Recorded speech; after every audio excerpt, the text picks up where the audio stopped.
அனைவருக்கும் வணக்கம். 1925 மிக முக்கியமான வருஷம். என்னன்னு பாத்தீங்கன்னா, தந்தை பெரியார் அவர்கள் கொண்டு வந்த சுயமரியாதை இயக்கம். அந்த இயக்கம் இந்த ஆண்டுதான் தொடங்கப்பட்டுச்சு.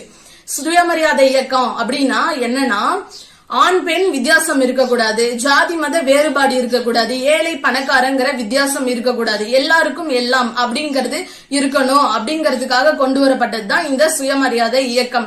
அப்படி பெரியாருடைய பெரிய கனவு என்னன்னா, இந்த சுயமரியாதை இயக்கம் எல்லோருக்கும் ஒரு மனுஷனுடைய உணர்வுகளுக்கு மரியாதை கொடுக்கணும் அப்படிங்கிறது தான் சுயமரியாதை இயக்கமா இருந்துச்சு. அந்த சுயமரியாதை இயக்கத்தினுடைய இன்னைக்கு பெரிய தூணா இருக்கிறது தான் நம்மளுடைய கழகத்தின் ஒப்பற்ற தலைவர் மாண்புமிகு தமிழ்நாடு முதலமைச்சர் அவர்கள். எப்படின்னு பாத்தீங்கன்னா, பெரியாருடைய மிகப்பெரிய கனவை இன்னைக்கு நிறைவேற்றிட்டு இருக்காரு நம்மளுடைய தமிழ்நாடு முதலமைச்சர் அவர்கள்.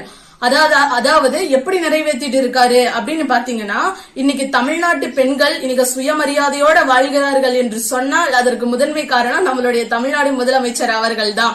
இதனாலதான் இன்னைக்கு தமிழ்நாட்டில் மட்டும் இந்த சுயமரியாதையை அரங்கேற்றவில்லை நம்மளுடைய தமிழ்நாடு முதலமைச்சர் அவர்கள், உலகமயமாவும் ஆகியிருக்காரு.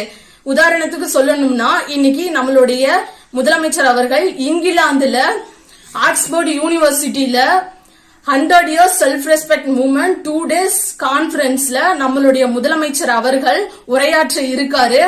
அது மட்டும் இல்லாம நம்மளுடைய தந்தை பெரியார் அவர்களுடைய உருவ படத்தையும் திறந்து வைக்க இருக்கிறார். அதை தாண்டி சொல்ல வேண்டும் என்றால், ஆக்ஸ்போர்ட் யூனிவர்சிட்டியில புகைப்படத்தை திறந்து வைக்கக்கூடிய தமிழ்நாட்டின் முதல் முதலமைச்சர் என்ற பெருமையையும் பெற்றிருக்கிறாரு. பெரியார் வாழ்க, திராவிடம் வாழ்க, தாயும் மாணவர் வாழ்க.